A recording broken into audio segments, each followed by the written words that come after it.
মৰমৰ ছাত্ৰ-ছাত্ৰীসকল তোমালোক সকলোকে মোৰ চেনেললৈ স্বাগতম জনাইছো। আজি তোমালোকৰ লগত আলোচনা কৰিব ওলাইছো উচ্চতৰ মাধ্যমিকৰ দ্বিতীয় বাৰ্ষিকৰ সাহিত্য সৌৰভৰ অন্তৰ্গত কবিতা খণ্ডৰ 5 নম্বৰ কবিতাটো কাঠমিস্ত্ৰীৰ ঘৰ। মই ইতিমধ্যে ক্লাছ 12ৰ আছামিজ এডুকেশ্যন আৰু পলিটিকেলৰ ভিডিঅ'সমূহ তোমালোকলৈ আগবঢ়াইছো। তোমালোকে যদি ভিডিঅ'সমূহ চোৱা নাই মোৰ চেনেলৰ প্লেলিষ্টত গৈ ভিডিঅ'সমূহ চাব পাৰিবা। আহা আজি কাঠমিস্ত্ৰীৰ ঘৰ নামৰ কবিতাটোৰ প্ৰশ্নোত্তৰসমূহ তোমালোকৰ লগত আলোচনা কৰোঁ। প্ৰথমে আছে অতি চমু প্ৰশ্ন 1 কাঠমিস্ত্ৰীৰ ঘৰ কবিতাটো কিমান চনত ৰচিত? উত্তৰ কাঠমিস্ত্ৰীৰ ঘৰ কবিতাটো 1939 চনত ৰচিত। কবি ধীৰেন্দ্ৰ চন্দ্ৰ দত্তৰ এখন কবিতাপুথিৰ নাম লিখা। উত্তৰ কবি ধীৰেন্দ্ৰ চন্দ্ৰ দত্তৰ এখন কবিতাপুথিৰ নাম হৈছে অভিযান। 3 নম্বৰ কবিতাটিত পবান দ্বীপৰ সিংহৰ দৰে বুলি কিহৰ কথা কোৱা হৈছে? উত্তৰ কবিতাটিত পবান দ্বীপৰ সিংহৰ দৰে বুলি কাঠমিস্ত্ৰীয়ে সজা আচবাবৰ দমৰ কথা কোৱা হৈছে। কবিতাটিত উল্লেখ থকা বিশ্বশিল্পী কোন? 4 নম্বৰ কুৱেশ্যন। উত্তৰ কবিতাটিত কবিয়ে কাঠমিস্ত্ৰীক বিশ্বশিল্পী বুলি অভিহিত কৰিছে। 5 নম্বৰ কাঠমিস্ত্ৰীয়ে নিজৰ অধিকাৰ কেনেকৈ সাব্যস্ত কৰিব লাগিব বুলি কবিতাটোত কোৱা হৈছে?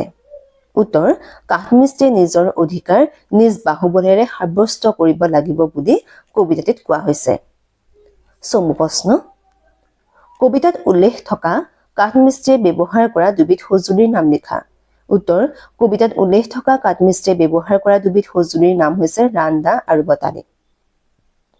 2 কাঠমিস্ত্ৰীৰ ঘৰ কবিতাটোৰ বিষয়ে নৱকান্ত বৰুৱাই কি কৈছিল?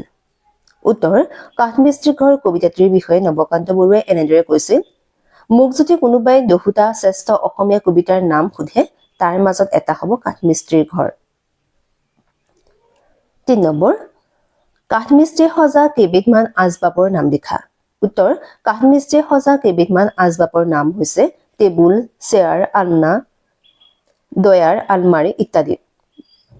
4 কাঠমিস্ত্ৰীয়ে কাৰ বাবে কাম কৰে বুলি কবিতাটোত কোৱা হৈছে? উত্তৰ কাঠমিস্ত্ৰীয়ে সমাজৰ ধনী শ্ৰেণীটোৰ বাবে কাম কৰে বুলি কবিতাটোত কোৱা হৈছে।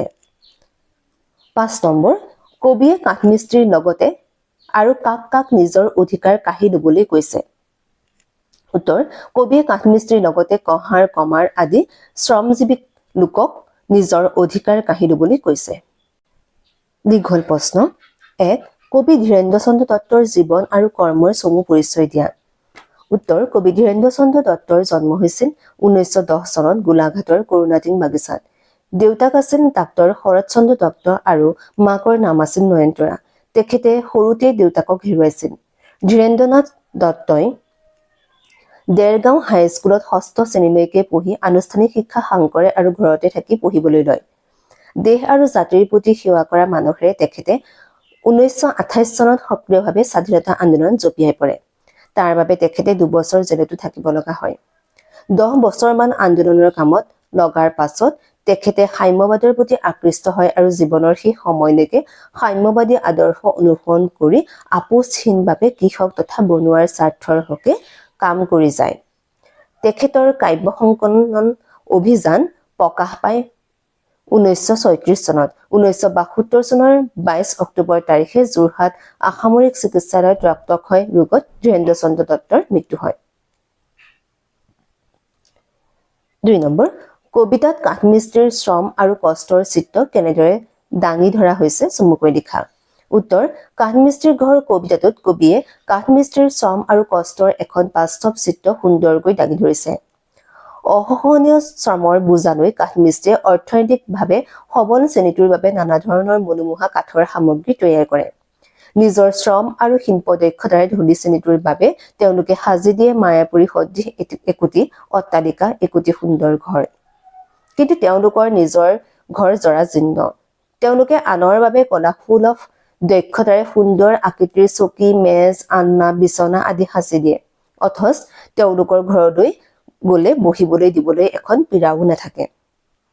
এনেদৰে তেওঁলোকে আনৰ বাবে শ্ৰম নিয়োজিত কৰি অভাৱত জুৰুলা হৈ থাকে।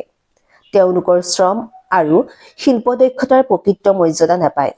তেওঁলোকৰ শিল্পসুলভ কলা কৌশলতাৰে গঢ়ি দিয়া আৰামী চকীত বহি ধনী শ্ৰেণীটোৱে বিলাসী জীৱন কটায়।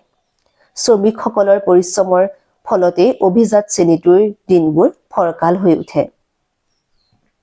কিন্তু শ্ৰমিকসকলৰ জীৱন অমাৱস্যাৰ আঁউসীৰ আন্ধাৰে আৱৰি ধৰে। এনেদৰে কাঠমিস্ত্ৰীৰ ঘৰ কবিতাটিত আমাৰ সমাজত থকা দুই বিপৰীত শ্ৰেণীৰ লোকৰ শ্ৰম আৰু কষ্টৰ চিত্ৰ এখন স্পষ্ট ৰূপত দাঙি ধৰা হৈছে। ৩ নম্বৰ, প্ৰসংগ সংগতি দৰ্শাই ব্যাখ্যা কৰা। বিশ্বৰ যত কৰ্মী দল তেজধাৰী গঢ়ে পঢ়াত উজ্জ্বল। উত্তৰ, উদিত কবিতাভাগে আমাৰ পাঠ্যপুথিৰ অন্তৰ্গত কবি ধীৰেন্দ্ৰ চন্দ্ৰ দত্তৰ লিখা কাঠমিস্ত্ৰী ঘৰ কবিতাটোৰ পৰা অনা হৈছে। দুখীয়া শ্ৰমজীৱী কৰ্মীসকলে ধনী লোকসকলৰ মনোমোহা পঢ়াত সাজোতে যি হাৰ ভঙা পৰিশ্ৰম কৰিবলগীয়া হয় তাৰ প্ৰসংগতে কবিতাভাগিৰ অৱতাৰণা কৰা হৈছে। সাধাৰণতে শ্ৰমজীৱী কৰ্মীসকল দুখীয়া আৰু দৰিদ্ৰ। কঠোৰ শ্ৰমৰ বিনিময়ত তেওঁলোকে যি হাজিৰা পায় তাৰেই টনাটনিকৈ নিজৰ পৰিয়াল পোহপাল দিয়ে। আনহাতে যাৰ বাবে তেওঁলোকে শ্ৰম কৰে, মনোমোহা অট্টালিকা বা পঢ়াত আচবাব আদি তৈয়াৰ কৰে, তেওঁলোক হৈছে সমাজৰ ধনী শ্ৰেণীৰ লোক।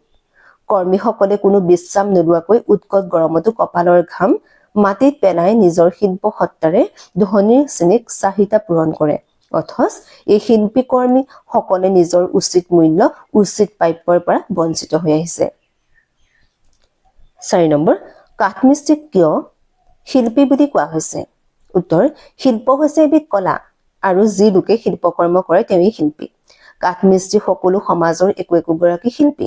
তেওঁলোকে হাতেৰে সাধাৰণ হাথিয়াৰ বা সঁজুলি ব্যৱহাৰ কৰি গঢ়ি তুলিব পাৰে শত ভংগীৰ মনোমোহা আচবাব। নিৰহ কাঠবোৰে তেওঁলোকৰ হাতত প্ৰাণ পাই উঠে। তেওঁলোকৰ শিল্প নৈপুণ্যতাৰে তৈয়াৰ কৰা টেবুল, চেয়াৰ, আলনা, ডয়াৰ, আলমাৰী, টিপৈ আদি আচবাববোৰে মানুহৰ ঘৰ শুৱনি কৰে। তেওঁলোকৰ সৃষ্টি সুন্দৰৰ সৃষ্টি, যি মানুহক দিয়ে আনন্দৰ পৰিতৃপ্তি। নিপুণ শিল্পকৌশলৰ দ্বাৰা নিৰহ কঠিন কাঠবোৰক বিভিন্ন ৰূপত জীৱন্ত কৰি তুলিব পৰা কাঠমিস্ত্ৰীসকল সঁচা অৰ্থত একোগৰাকী পাকৈত শিল্পী। ৫ নম্বৰ, কাঠমিস্ত্ৰীকে ধৰি শ্ৰমজীৱী সকলে কেনেদৰে নিজৰ অধিকাৰ সাব্যস্ত কৰিব লাগিব বুলি কবিতাটিত কোৱা হৈছে? উত্তৰ, কাঠমিস্ত্ৰীকে ধৰি সকলো শ্ৰমজীৱী লোকে দেহৰ তেজ পানী কৰি ধনী মানুহৰ সুখৰ বাবে, তেওঁলোকৰ চাহিদা পূৰণৰ বাবে কাম কৰে। ইয়াৰ পিছতো তেওঁলোকৰ দুখৰ সীমা নাথাকে, অভাৱ দূৰ নহয়। তেওঁলোকে নিজৰ শ্ৰমৰ প্ৰকৃত মূল্য কেতিয়াও লাভ নকৰে। ফলত তেওঁলোকৰ জীৱন অন্ধকাৰত ডুব গৈ থাকে। কাঠমিস্ত্ৰী ঘৰ কবিতাটোত সেয়ে কবিয়ে শ্ৰমজীৱী সকলৰ জীৱনৰ দুৰ্দশাৰ অৱসান বিচাৰিছে। শ্ৰমিকসকলে শ্ৰমৰ উচিত মূল্য পোৱাটো তেওঁ আশা কৰিছে। সেয়ে তেওঁ শ্ৰমিকসকলক নিজ বাহুবলেৰে নিজৰ অধিকাৰ সাব্যস্ত কৰিবৰ বাবে ওলাই আহিবলৈ আহ্বান জনাইছে। অৰ্থাৎ সকলো শ্ৰমজীৱী ঐক্যবদ্ধ হৈ ধনী শ্ৰেণীৰ শোষণৰ বিৰুদ্ধে থিয় দিবলৈ কবিয়ে পৰামৰ্শ দিছে। ছাত্ৰ ছাত্ৰীসকল, এইখিনি আছিল এই চেপ্টাৰৰ অন্তৰ্গত কুৱেশ্যন এনচাৰ।